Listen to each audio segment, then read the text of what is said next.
Hi, and welcome back to our Jane Eyre read-along. Sorry, on Friday I forgot that I was off Monday for Patriots Day, so I'm sorry I left you hanging right there in the middle of chapter 12, right when we're about to meet Rochester for the first time. But we're back now, and so Jane was on her way to Hay to post a letter for Mrs. Fairfax, and she ran into a mysterious stranger who needed help. And if you've read the story in the past, you know that that was Mr. Rochester. So today she finds out that's who it was and has some interaction with him on the road back and forth from Thornfield to Hay. So I'm just going to start off now with this second half of chapter 12, and thanks so much for joining me today.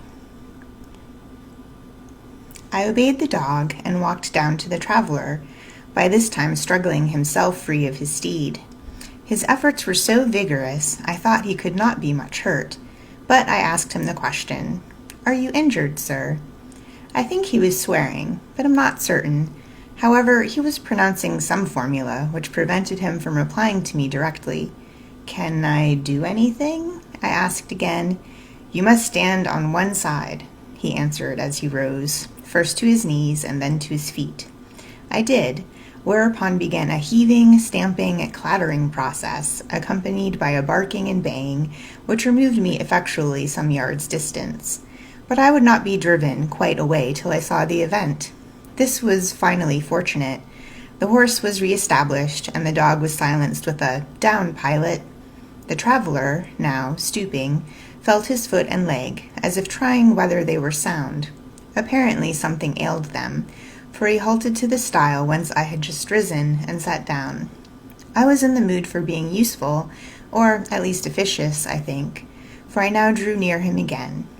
"If you are hurt and want help, sir, I can fetch someone from either Thornfield Hall or from Hay." "Thank you, I shall do. I have no broken bones, only a sprain." And again he stood up and tried his foot, but the result extorted an involuntary "ugh." Something of daylight still lingered, and the moon was waxing bright. I could see him plainly. His figure was enveloped in a riding cloak, fur-collared and steel-clasped. Its details were not apparent, but I traced the general points of middle height and considerable breadth of chest. He had a dark face, with stern features and heavy brows. His eyes and gathered eyebrows looked ireful and thwarted just now. He was past youth, but had not reached middle age. Perhaps he might be 35. I felt no fear of him, and but little shyness. Had he been a handsome, heroic-looking young gentleman, I should not have dared to thus stand questioning him against his will, and offering my services unasked.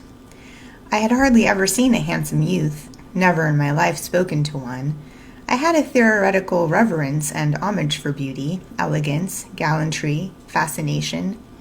But had I met those qualities incarnate in masculine shape, I should have known instinctively that they neither had nor could have sympathy with anything in me, and should have shunned them as one would fire, lightning, or anything else that is bright but antipathetic. If even this stranger had smiled and been good-humored to me when I addressed him, if he had put off my offer of assistance gaily and with thanks, I should have gone on my way and not felt any vocation to renew inquiries. But the frown, the roughness of the traveler, set me at my ease. I retained my station when he waved me to go, and announced, "I cannot think of leaving you, sir, at so late an hour in this solitary lane, till I see you are fit to mount your horse." He looked at me when I said this. He had hardly turned his eyes in my direction before. "I should think you ought to be at home yourself," said he, "if you have a home in this neighborhood. Where do you come from?" "From just below, and I am not at all afraid of being out late when it is moonlight. I will run over to Hay for you with pleasure, if you wish it. Indeed, I am going there to post a letter." "You live just below. Do you mean at that house with the battlements?" Pointing to Thornfield Hall, on which the moon cast a hoary gleam, bringing it out distinct and pale from the woods that, by contrast with the western sky, now seemed one mass of shadow. "Yes, sir." "Whose house is it?" "Mr. Rochester's." "Do you know Mr. Rochester?" "No, I have never seen him." "He's not resident, then?" "No." "Can you tell me where he is?" "I cannot." "You are not a servant at the hall, of course. You are—" He stopped, ran his eye over my dress, which, as usual, was quite simple. A black merino cloak, a black beaver bonnet, neither of them half fine enough for a lady's maid. He seemed puzzled to decide what I was. I helped him. "I am the governess." "Ah, the governess," he repeated. "Deuce take me if I had not forgotten. The governess." And again my raiment underwent scrutiny. In 2 minutes he rose from the stile. His face expressed pain when he tried to move. "I cannot commission you to fetch help," he said, "but you may help me a little yourself, if you will be so kind." "Yes, sir." "You have not an umbrella that I can use as a stick?"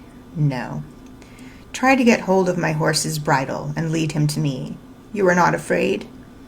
I should have been afraid to touch a horse when alone, but when told to do it, I was disposed to obey. I put down my muff on the stile and went up to the tall steed. I endeavored to catch the bridle, but it was a spirited thing and would not let me come near its head. I made effort on effort, though in vain. Meantime, I was mortally afraid of its trampling forefeet. The traveler waited and watched for some time, and at last he laughed. "I see," he said, "the mountain will never be brought to Mahomet, so all you can do is aid Mahomet to go to the mountain. I must beg of you to come here." I came. "Excuse me," he continued. "Necessity compels me to make you useful." He laid a heavy hand on my shoulder, and leaning on me with some stress, limped to his horse. Having once caught the bridle, he mastered it directly and sprang into his saddle, grimacing grimly as he made the effort, for it wrenched his brain. "Now," he said, releasing his upper lip from a hard bite, "just hand me my whip. It lies there under the hedge." I sought it and found it. "Thank you. Now make haste with a letter to Hay, and return as fast as you can." A touch of a spurred heel made his horse first start and rear, and then bound away. The dog rushed in his traces, and all three vanished. Like heath that, in the wilderness, the wild wind whirls away. I took up my muff and walked on. The incident had occurred, and it was gone for me. It was an incident of no moment, no romance, no interest in a sense, yet it marked with change one single hour of a monotonous life. My help had been needed and claimed. I had given it. I was pleased to have done something. Trivial, transitory though the deed was, it was yet an active thing, and I was weary of an existence all passive. The new face, too, was like a new picture introduced to the gallery of memory, and it was dissimilar to all the others hanging there. Firstly, because it was masculine, and secondly, because it was dark, strong, and stern. I had it still before me when I entered Hay, and slipped the letter into the post office. I saw it as I walked fast downhill all the way home. When I came to the stile, I stopped a minute, looked round, and listened, with an idea that a horse's hoofs might ring on the causeway again, and that a rider in a cloak and a Gitrus-like Newfoundland dog might be again apparent. I saw only the hedge and a pollard willow before me, rising up still and straight to meet the moonbeams. I heard only the faintest waft of wind, roaming fitful among the trees round Thornfield, a mile distant. And when I glanced down in the direction of the murmur, my eye, traversing the hall front, caught a light kindling in a window. It reminded me that I was late, and I hurried on.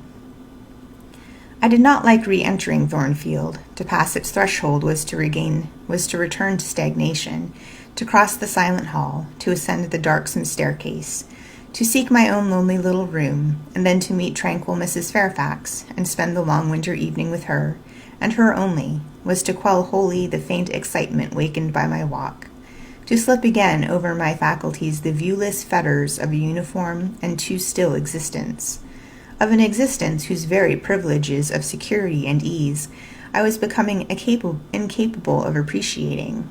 What good would it have done me at that time to have been tossed in the storms of an uncertain, struggling life, and to have been taught by rough and bitter experience to long for the calm amidst which I now repined? Yes, just as much good as it would do a man tired of sitting still in a too easy chair to take a long walk, and just as natural was the wished stir under my circumstances as it would be under his.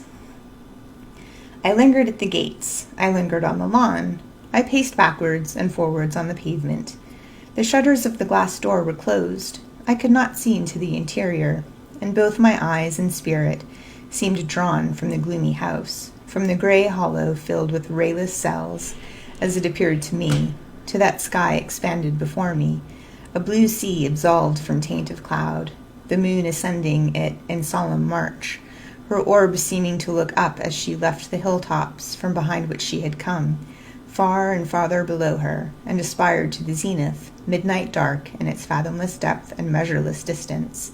And for those trembling stars that followed her course, they made my heart tremble, my veins glow when I viewed them. Little things recall us to earth. The clock struck in the hall. That sufficed. I turned from the moon and stars, opened a side door, and went in. The hall was not dark, nor yet was it lit, only by the high-hung bronze lamp. A warm glow suffused both it and the lower steps of the oak staircase.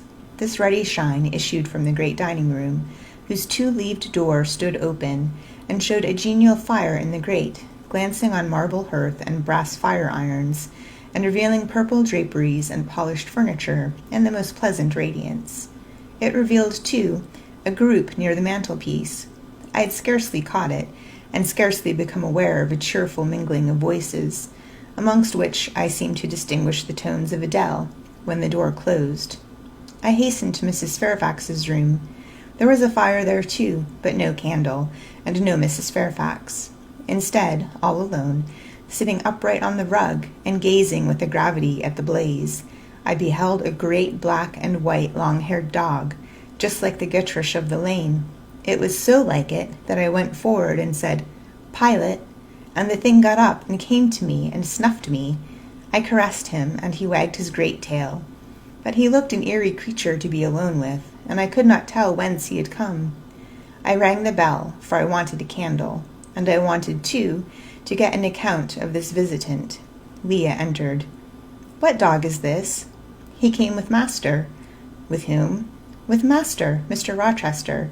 He is just arrived." "Indeed. And is Mrs. Fairfax with him?" "Yes, and Miss Adela. They are in the dining-room, and John is gone for a surgeon, for master has had an accident. His horse fell, and his ankle is sprained."